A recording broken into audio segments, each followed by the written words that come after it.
Muy bien, muchachos, bienvenidos. Vamos a realizar el repaso de la guía número 5 para tercer y cuarto medio, que lleva por título Anduvo haciendo el bien.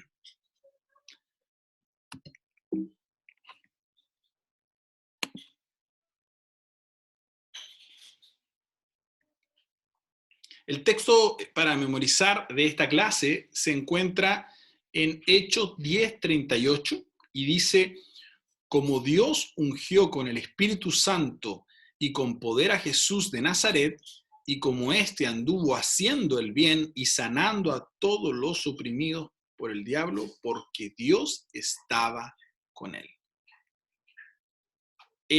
Jesús anduvo haciendo el bien. ¿Te imaginas que se pudiese decir eso de ti y de mí? Qué bonito sería que de pronto alguien pudiese decir: Gabriela anduvo haciendo el bien. Imagínate que llégate a tu casa un día tarde y la mamá te dice: ¿Y qué andabas haciendo? ¿En qué andabas? No, ella no anduvo tirando piedras, no anduvo pateando latas, anduvo haciendo el bien. Qué bonito. Las promesas de Dios se concentran en el tiempo y espacio humano. Es interesante cómo Dios, nosotros vimos clases anteriores, que Dios, uno de sus atributos es que no está limitado ni al tiempo ni al espacio. Y Dios conoce el futuro, conoce el tiempo y además Dios está en todo momento y todo lugar. Pero a pesar de que Dios no está limitado al tiempo y el espacio, Dios se relaciona con los seres humanos, con su creación, por medio del tiempo y el espacio, en el tiempo y en el espacio. Gálatas 4:4 dice: pero cuando vino el cumplimiento del tiempo, Dios envió a su Hijo, nacido de mujer y nacido bajo la ley. Interesante ver cómo Dios esperó el momento correcto para que Jesús naciera. Algunos dicen: ¿por qué demorar tanto? La promesa de un libertador, de un sustituto que podría solucionar el problema del pecado ocurrido en el Edén, fue dado miles de años antes, pero hasta que Jesús vino pasó mucho tiempo. ¿Por qué? Porque llegó el momento. Jesús vino en un momento muy especial, en un momento clave. El ministerio de Cristo en su primera venida venía no solo a solucionar el problema del pecado, sino que también a fundar la iglesia cristiana. Y para que esto se pudiese desarrollar se necesitaban ciertas condiciones como aquellas que se dieron durante el Imperio Romano: unificar a todo el mundo bajo un mismo lenguaje, bajo un mismo idioma, que la tecnología para poder mantener los escritos estuviese en conservación, que se hubiese inventado el pergamino, que se pudiese viajar, que hubieran caminos, que hubiera un cierto estado de paz, como se conocía como la Pax Romana, que permitió la propagación en cierto modo del evangelio por todo el mundo. Tenían que darse ciertas circunstancias. Por eso dice: cuando se cumplió el tiempo. ¿Qué tiempo era? ¿El tiempo de quién? El tiempo de Dios, quien es el que realiza la acción de salvarnos. ¿Y dónde impacta este tiempo de Dios? En la historia y experiencia humana, que es el objeto de salvación, quien recibe la acción del sujeto, que es Dios, quien nos salva, y nosotros, los humanos, quienes somos el objeto de esta salvación. En el momento preciso, Dios envió a su Hijo, el cual se vistió de ropa de hombre, se hizo hombre y caminó con sandalias de judío. Su venida cambió el mundo, el rumbo de la historia, y dividió el tiempo en un antes y un después, antes de Cristo y después de Cristo. Veamos punto número 1, su nacimiento sobrenatural. En Isaías 4:14, cientos de años antes del nacimiento de Cristo, el profeta dijo: por lo tanto, el Señor mismo os dará señal. He aquí que la Virgen concebirá y dará a luz un hijo, y llamará su nombre Emmanuel. Esto estaba profetizado cientos de años antes que Jesús naciera. Entonces, esto, que es una promesa, se cumple en Jesús. Lucas 1:38 dice: he aquí la sierva del Señor, hágase conmigo conforme a tu palabra. Fue la respuesta de la Virgen María cuando el ángel le dice que ella iba a concebir al Hijo de Dios. Y ella le dice, yo soy tu sierva, haz como quieras conmigo. Ahí está el cumplimiento a esa promesa. Hablando también de su nacimiento sobrenatural, María era una joven adolescente posiblemente, porque en aquellos tiempos las mujeres se casaban muy jóvenes. Ella estaba comprometida con José. La Biblia dice que era un hombre justo, un hombre correcto. Y vemos que esto es real al desarrollarse la historia, porque ellos se habían preparado para recibir al Salvador en su hogar, a la vez que Dios les preparó un viaje a Belén para que cumplieran las escrituras en cuanto al lugar de su nacimiento. La Biblia señalaba que el Hijo de Dios, el Mesías, nacería en Belén, una pequeña ciudad, la misma ciudad donde había nacido David, el rey David. De hecho, en las escrituras al Mesías se le conoce como el Hijo de David.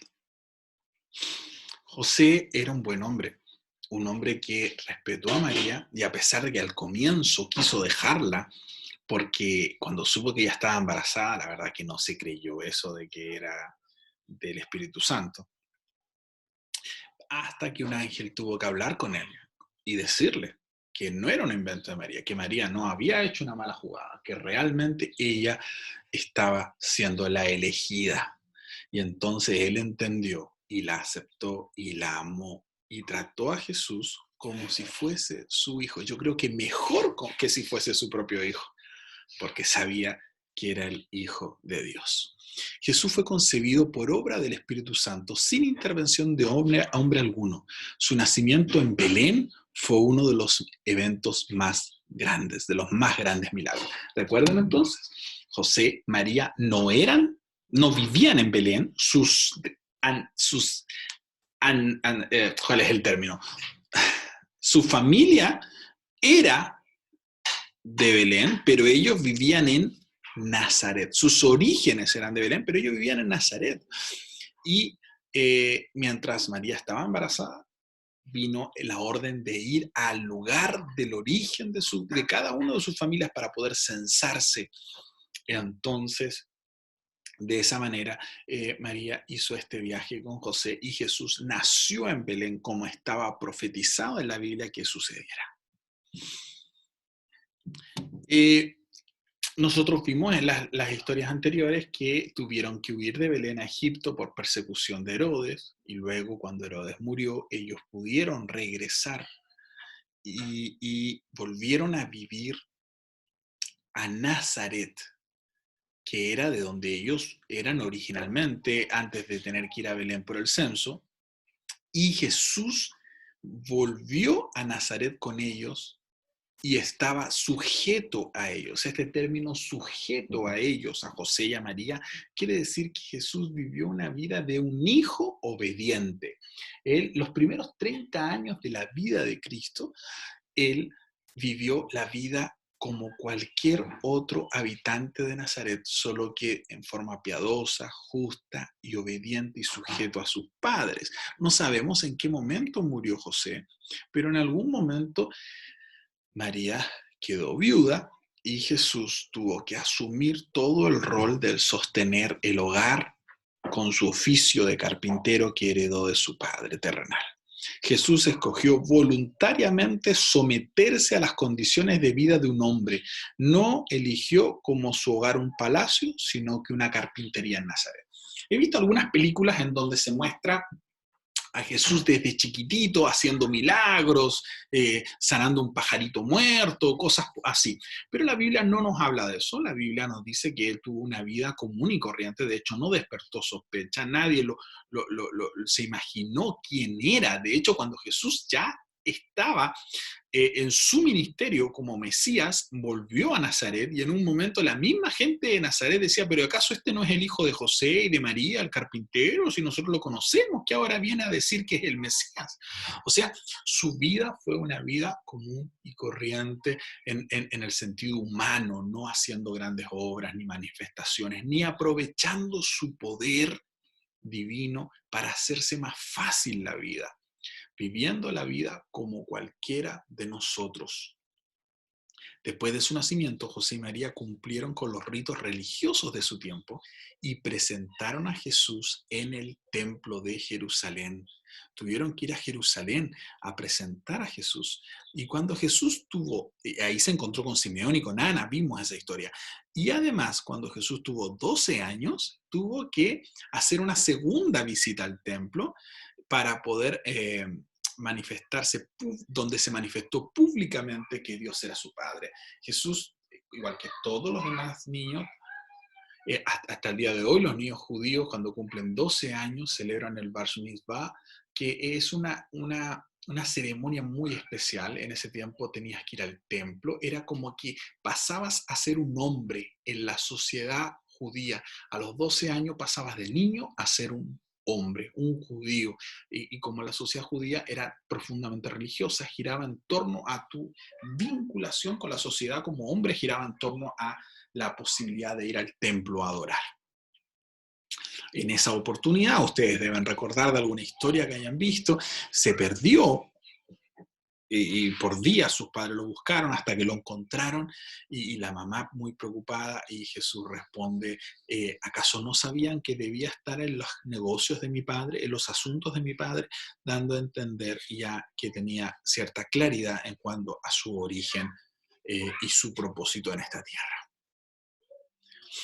Jesús crecía, dice la Biblia, en sabiduría, en estatura y en gracia para con Dios y los hombres. Miren qué interesante este concepto porque habla de un crecimiento completo, holístico. Jesús desarrollándose en todas las esferas de su humanidad. Crecía en conocimiento, en intelectualidad, en sabiduría, pero también crecía físicamente, en estatura, se desarrollaba y en gracia para con Dios y los hombres. También su desarrollo social, su interacción con los demás. Podemos deducir que él llevó una vida tranquila, lejos del pecado, pero cerca de los pecadores. Su misión fue lo más importante en su vida. Jesús, si bien llevó una vida santa, eso no significa que él se haya apartado, como el concepto de santidad que muchas veces podemos tener. El concepto equivocado de que para poder llevar una vida lejos del pecado tenemos que irnos a un monasterio en las montañas del Tíbet y aislarnos de todo el resto de la gente, poder excluirnos de la sociedad, no tener amigos, no relacionarnos con otros. No, Jesús vivía inmerso en Nazaret. Y de hecho Nazaret tenía una reputación de ser uno de los peores lugares.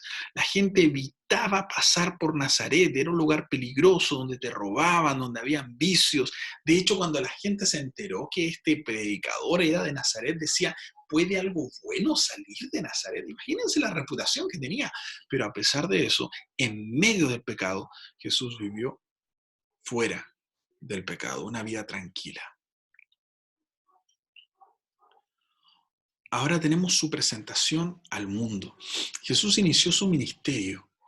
Dios envió a Juan el Bautista y este predicaba y bautizaba en el río Jordán.